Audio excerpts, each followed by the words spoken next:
Action হলে তার রিয়াকশনও হবে।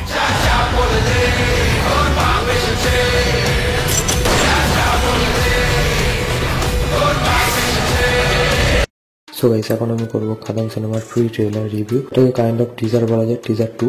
প্রিভিয়াস যে টিজারটা ছিল সেখানে আমরা বাবাদেবের ক্যারেক্টারটা সম্পর্কে দেখতে পাচ্ছিলাম, তাকেই বেশি স্পেস দেওয়া হয়েছিল। তার সাথে যিশু সেনগুপ্তর ক্যারেক্টারটা, দুজনের বন্ধুত্ব দেখানো হয়েছিল, তারা এই সাম্রাজ্যটা কিভাবে চালাচ্ছে সেই সব দেখানো হয়েছিল। তার সাথে স্টাইল সোয়াগের সাথে অ্যাকশন করতে ডায়লগবাজি সেই সবগুলো দেখতে পেয়েছিলাম, সেটাও বেশ ইমপ্রেসিভ ছিল। কিন্তু এই যে প্রি ট্রেলারটা এসছে সেইটা আরো বেশি ইমপ্রেসিভ এবং বেশি ইম্প্যাক্টফুল।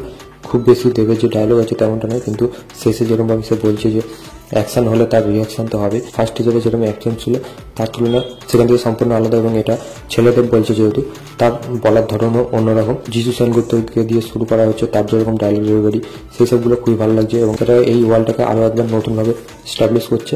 যেটা সব থেকে বেশি প্রমিসিং সেটা হলো বিজিএম এর কাজ সেরা হয়েছে। প্রি ট্রেলারে যে অ্যানাউন্সমেন্ট এসেছিল সেখানে বিজিএম শুনে ভালো লাগছিল। এখানে প্রি ট্রেলারটার মধ্যে যেরকম বিজিএম এর ইউজ করা যায় এবং শেষে গিয়ে যে বিজিএমটা বাজতে থাকে, যা বলে রে তোর বাপ এসেছে, সেই বিজিএমটা মারাত্মক লাগে। এই প্রি ট্রেলারটাও শেষ হয় পুরো পিক মোমেন্টে।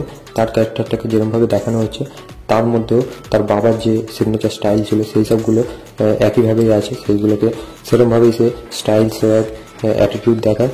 তার সাথে তাকে তার বাবার তুলনায় বেশি রুথলেস, বেশি মানে খতরনাক দেখানোর চেষ্টা করেছে, যে কারণে এখানে আমরা বেশি ভাইলেন্ট জিনিসপত্র দেখতে পাচ্ছি, রক্তারক্তির ব্যাপার, ক্যামেরা অ্যাঙ্গেল থেকে শুরু করে যেরকম ওভারঅল কালার গ্রেডিং হয়েছে সেসবগুলো দেখবার মতো।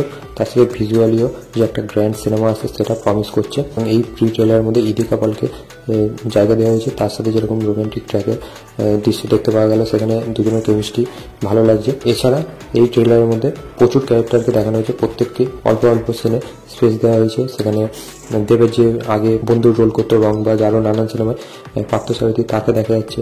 তার সাথে সাথে সুমিত গাঙ্গুলি বা বিন্দাসের যে ভিলেন ছিল তার যে পোস্টার আসলে তাকে, মানে প্রত্যেককেই অল্প অল্প সিনে স্পেস দেওয়া হয়েছে। মেনলি দেখবার হবে সিনেমার রাইটিং কেমন হয়, সেখানে প্রত্যেক ক্যারেক্টারকে কেমনভাবে স্ট্যাবলিশ করে, তাদেরকে কতটা স্পেস দেওয়া হয়, কতটা ইম্পর্টেন্ট থাকে। ওভারঅল তো এত বড় একটা কাস্টিং করা হয়েছে, সেখানে দেখা যায় তাদের কতটা ইম্পর্টেন্স থাকে, সেটাকে ইকুয়ালি কিরমভাবে তারা মানে এক্সিকিউশন করে, সেটা কতটা ওয়েল মেড হয় সেটাই দেখবার।